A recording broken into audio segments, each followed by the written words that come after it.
फिर से एक एयर राइफल जो है लेके आया हूँ। 5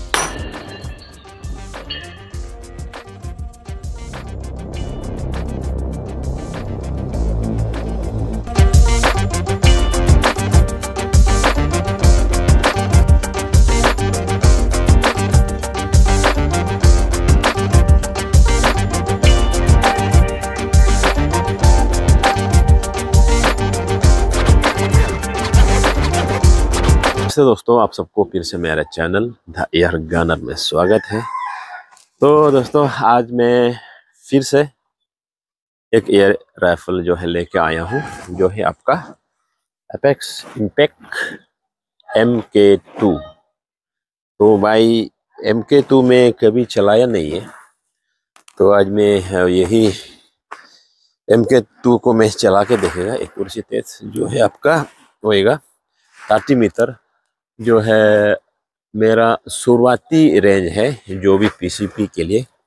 तो भाई आपको लॉन्ग रेंज पे ही जाके एक्यूरेसी निकालना है, ऐसा नहीं है। अगर आपका गन सही है, बैरल सही है, पैलेट सही है, तो आपको 30 मीटर पे ही आपको उसका ग्रुपिंग पता चल जाएगा, उसका परफॉर्मेंस पता चल जाएगा। ठीक है, तो आपका अगर पैलेट बैरल गन सही नहीं है, आप 30 मीटर के अंदर आपको उसका अंदाजा जो है कर सकते हैं। बहुत इजी लगा मुझे। ये मुर्गी लोग ना, इधर जाओ भाई, मुर्गी जाओ। यार ये मुर्गी लोग बहुत परेशान करते हैं। चलिए कोई नहीं, वो अपना काम में बिजी है। तो क्या मैं बोल रहा था, डिस्टर्ब कर दिया। हाँ, MK2 जो है M3 से मुझे इजी लगा मिलाने में। आप लोग को कैसे लगता है वो तो पता नहीं है, पर मुझे काफी आसान से मैं इसका ग्रुप निकाल लिया। मैंने जस्ट इनका ये जो पावर व्हील है, इनको 2-3 बार घुमाया तो ग्रुपिंग ठीक तक चलने लायक निकल गया। ठीक है, वो किस कारण कैसे पता नहीं है। तो भाई जो भी मैं बोलेगा वो मेरा अपना एक्सपीरियंस है भाई। हो सकता है मैं सही भी ना हो या सही भी हो सकता है, वो कोई पता नहीं है। तो वैसे में एक्सपर्ट तो है नहीं, जैसे चला के निकलते मैं वही बताने की कोशिश करता हूँ। तो कुछ हमसे खामियां हो जाए या कुछ हमने गलत बोल दिया, भाई लोग अपने भाई की तरह आप कमेंट के द्वारा सुझाव दीजिएगा भाई। तो दोस्तों, ये जो MK2 में और M3 में अंतर क्या है बता ही देते हैं। शूटिंग से पहले, मैं शूटिंग करने के बाद शायद हो सकता है मैं भूल भी जा सकता है, थोड़ा भूलने का आदत है। तो अभी थोड़ा थोड़ा याद रहते मैं आपको बता देता हूँ। तो इसमें सबसे पहले अंतर है आपका रेगुलेटर। देखिए, MK2 में आपको सिंगल रेगुलेटर मिलेगा। यहाँ रेगुलेटर का प्रेशर गेज है, ये बोतल का है, और मुझे दूसरे रेगुलेटर का कहीं दिखा नहीं है। ठीक है, तो ये अंतर है।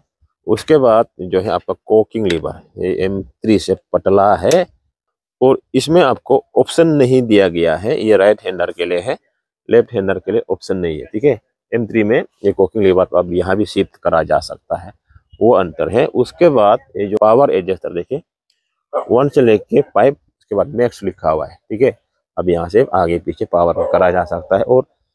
और अंतर है आपका माइक्रो एडजस्टर। ये देखिए, अब माइक्रो एडजस्टर को ट्यून करने के लिए या फाइन ट्यून करने के लिए आपको यह एलंगी घुसा के फाइन ट्यून करना रहता है।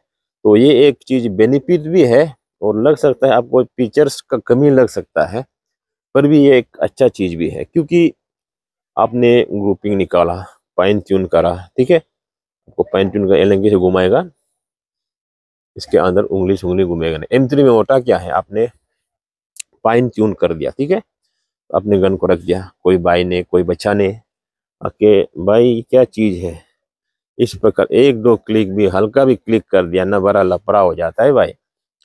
वो M3 में दिक्कत है। भले ही आपको फीचर से बड़ा लग सकता है, उसका खामियां भी है। आपका जीरोइंग यहाँ हल्का भी घुमा दिया, आउट हो जाएगा भाई। तो पावर प्लेनम है, कितना सीसी का मुझे पता नहीं है। तो चिक्रेस्ट सेम, ये भी same, up down adjustable, magazine भी सेम। M3 का मैगजीन लगा सकता है, ये M3 का ही मैं डाल के रखा है, जो है 0.177 में 38 राउंड।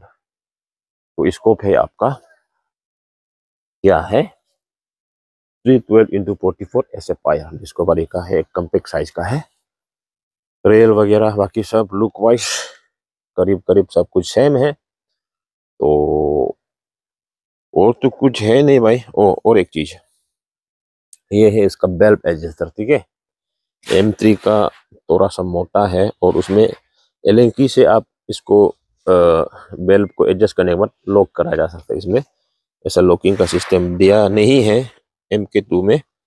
वो सब जो है M3 में जो है इम्प्रूव जो है कुछ फीचर्स ऐड करा गया है, safety and fire, safe and fire. तो वही है कुछ लुक वाइज, और बाकी कुछ उतना फर्क नहीं है, ठीक है। देखिए आप देख सकते हैं ये है। तो दोस्तों मैं इसको ज़्यादा चलाया नहीं है, मैं कुछ सोर्स में लगा के देखा। तो भाई MK2 को मुझे M3 से जो है जल्द ग्रुपिंग मैंने निकला इसको, ठीक है। M3 में काफ़ी वक्त लग गया था, तो MK2 में बहुत ही जल्द से ग्रुपिंग जो है निकल गया।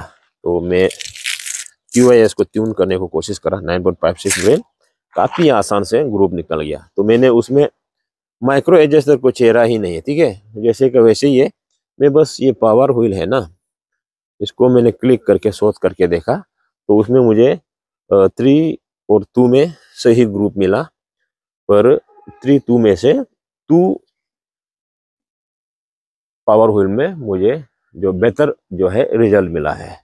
तो उतना मुझे इसमें माइक्रो मैक्रो बार बार बेल्ट को भी मैंने चेहरा नहीं है, ठीक है। जस्ट मैं पावर व्हील को ही एडजस्ट करके सोच लगाया। तो चलिए भाई वही सेटिंग में चला के देखते हैं 30 मीटर पे। हो सकता है मेरा मैंने जो एक्यूरेसी ढूंढ के निकला है वो परफेक्ट ना भी हो। एक्चुअली भाई लोग ये जो है एक सर का है, ठीक है। तो उनको मन में शायद इनको शादी कराने को सोच रहा है। चलिए भाई लगाते हैं 30 मीटर पे कुछ ग्रुप। तो ये जो साइज है आपका पैलेट से भी छोटा है, या आप एक पैलेट का साइज मान के चलिए इनको। तो मैं इन दोनों पे कुछ शॉट्स लगा के देखता है भाई क्या रिजल्ट आएगा। तो देखिए 31 मीटर है डिस्टेंस यहाँ से एग्जैक्ट। तो चलिए दोस्तों 30 मीटर पे 3 ग्रुप बना के देखते हैं। जो है आपका QS डोम 9.56 ग्रेन। चले भाई M2 के साथ जो है क्या रिजल्ट बनता है। मैं लेफ्ट वाला जो है रेड डॉट है उनसे शुरू करेगा पाइप शॉट्स का। चले भाई MK2 रिजल्ट सही दिखाओ भाई, मेरा इज्जत का फालूदा नहीं उड़ाना है रे। नीचे गया 2 3 4 5। तो देखिए पहला शॉट हमेशा 1-2 शॉट इधर उड़ जा सकता है। 5 उसका ग्रुप हो गया। अभी राइट वाला जो सेंटर लाल डॉट है उसको मारेंगे। 1 2 3 4 5। चले 5 शॉट्स का 2 ग्रुप हो गया। अभी जो पेपर पिन है उनको सॉस लगा के देखते हैं। ओ भाई उड़ गया 2 3 4 5। तो चलो दोस्तों मैंने 15 राउंड चलाया 5-5 शॉट्स करके। मैं आपको टारगेट के सामने ले जाके आपको दिखाता है कि कैसा ग्रुप आया है। तो वहाँ था एक भाई उधर है, तो रास्ता बंद हो गया, अभी हमको यहाँ से पार होना पड़ेगा भाई। सही है ग्रुप। तो मैं आ गया सामने। तो यहाँ 500 चला है, यहाँ 5 चलाया। ये जो है आपका पैलेट का साइज का है, यहाँ पिन था।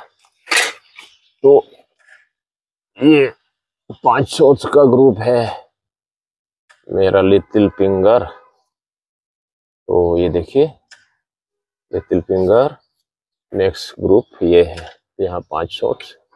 ये मेरा लिटिल फिंगर, ये देखिए। तो ये आप देख सकते हैं मेरा नाखून चारों यहाँ है, हल्का ऊपर गया। तो यहाँ पिन था तो उड़ गया। यहाँ भी 500 का था, ये भी देखिए हल्का किधर गया, बाकी सब यहाँ है। तो ये पहला सोच था, ये नीचे चला गया। तो ये पहला सोच हर एक पीसीबी में थोड़ा ऊपर नीचे रहता है, ये पहला सोच, बाकी चारों यहाँ है। तो यही है रिजल्ट 15 राउंड का। तो दोस्तों मैंने आपको तारती मीटर पे ये जो MK2 है, इनके साथ जो मैं ग्रुप दिखाया, वो ग्रुप भी मैंने बिल्कुल भी फाइन ट्यून नहीं करा। मैं जस्ट पहले भी आपको बताया, पावर एडजस्टर को एडजस्ट करके ही चलाया, जो है QIS 9.56 ग्रेन जो है तारती मीटर। तो आप रिजल्ट देख सकते हैं। रिजल्ट तो सही लगा है मुझे। तो जैसे मैंने पहले बोला, आपको तारती मीटर डिस्टेंस पे ही पता चल जाएगा कि आपका पैलेट सही है, आपका बैरल सही है, आपका गन सही है, या गन का APS जो है, जो आप पैलेट यूज करें उससे ग्रेन के साथ APS मैच हो रहा है कि नहीं। तो अगर आपका APS गड़बड़ है, बैरल गड़बड़ है, पैलेट गड़बड़ है, तो आपको तारती मीटर पे भी आपको समझ में आ जाएगा। समझ में आ जाएगा बोले तो आपका हर एक शॉट इधर उधर इधर उधर उधर उधर, कभी नॉर्थ, कभी ईस्ट, कभी साउथ, कभी वेस्ट में जाएगा भाई। तो आप समझ जाना है कुछ गड़बड़ जरूर है आपके गन में, पैलेट में या APS में, ठीक है, वो आप ध्यान देना है। तो जो मैं इसमें ग्रुपिंग ढूंढ के निकला सही है, बिल्कुल भी सही है। तो साइड फाइन ट्यून करेगा तो इससे बेहतर हो सकता है। तो वही है MK2। आप सामने से देखिए। तो रिजल्ट तो मुझे सेटिस्फाइंग लगा। तो पहले मैंने जैसे बोला MK3 MK2, इसका आउटपुट, उसका परफॉर्मेंस आपको सेम मिलेगा, ठीक है। मैं बोले आप MK2 में अभी भी जा सकते हैं, कोई दिक्कत नहीं है, ठीक है। सारा बैरल वगैरह इंटरचेंजेबल सब M3 की तरह ही है। तो वही मैं आपको दिखाया। तो भाई लोग, जैसे मैंने पहले बोला, ये एक सर का है, सिंगल हैंडेड यूज है। आप देखिए स्क्रैच वगैरह कुछ भी नहीं है, बिल्कुल नया है। और मैं उस सर को पर्सनली जानता हूँ, वो काफ़ी प्यार से अपने गन को रखते हैं, बहुत ही संभाल के रखता है। तो आप सोच रहा होगा ये MK2 है, इनको बिक क्यों रहा है, ठीक है। तो इसमें कोई इश्यू ऐसा कुछ भी प्रॉब्लम नहीं है। तो वो सर का दिक्कत क्या है, उनका पास एपेक्स या राइफल जो है 2-3 गो है, इसलिए वो एक को निकालना चाहता है MK2 को। तो उसका पास MK2 भी है, MK3 भी है, MK2 2 है।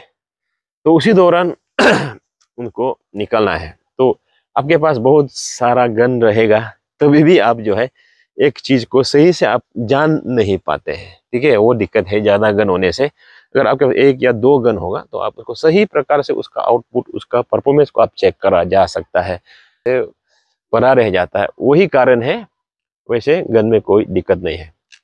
तो मैं अपना नंबर डिस्क्रिप्शन में दे दूंगा। अगर आपको जैसे मैंने बोला इसको शादी कराने को है, अच्छा दूल्हा जो है ढूंढ रहा है, तो आप इसको पसंद है तो आप मुझे मैसेज कर सकते हैं व्हाट्सएप के थ्रू। और भाई मैं एक बात बता दूं, आपको जिसको जरूरी है वही मैसेज करे भाई, सीधी सी बात है। पर भी मैं जो भी मैसेज मेरे साथ आता है, भले ही देर हो, मैं हर किसी को रिप्लाई करने की कोशिश करता हूँ। चाहे कुछ भी दिक्कतें हैं, दिक्कत तो हो उन भाई लोग को, तो मैं कोशिश करता हूँ भाई इन फ्यूचर भी जो भी गन सेकेंड हैंड हो, जो भी हो, तो मान के चले गन कहीं और है, उसको देखे बिना, टेस्ट किए बिना मैं आपके हाथों सौंपना ये मेरे लिए सही नहीं होगा। जो भी मैं गन आपको बोलेगा या किसी भाई ने बेचने को है, मैं खुद से टेस्ट करेगा सही से, अगर चीज़ें सही है तो मैं ही रिकमेंड करेगा, ठीक है भाई। तो बिना टेस्ट किए बिना मैं आपको रिकमेंड नहीं करा जा सकता है। तो आपने इसको वीडियो में देखा, आपको मैं साथों साथ इसका लुक्स दिखाया, बिल्कुल भी नया प्रेस है, देखिए बिल्कुल भी नया है। मैं जानता हूँ इसको पहले भी ज़्यादा नहीं चला है, मैं उतना कंफर्म जो है मैं अपने तरफ से बोल सकता हूँ, ठीक है भाई। आपको ज़रूरी है तो मैसेज करिए, और ऐसे टाइम पास वाला मैसेज मत करिए भाई, क्योंकि मैं बड़ा काम तो करता नहीं है, पर भी छोटा मोटा घर का काम में है बिजी रहता है, ठीक है भाई। तो चलिए भाई, जो रिजल्ट था आपको ये MK2 के साथ में आपको दिखाया। तो चलिए भाई, मिलते हैं किसी और जो है नए वीडियो के साथ।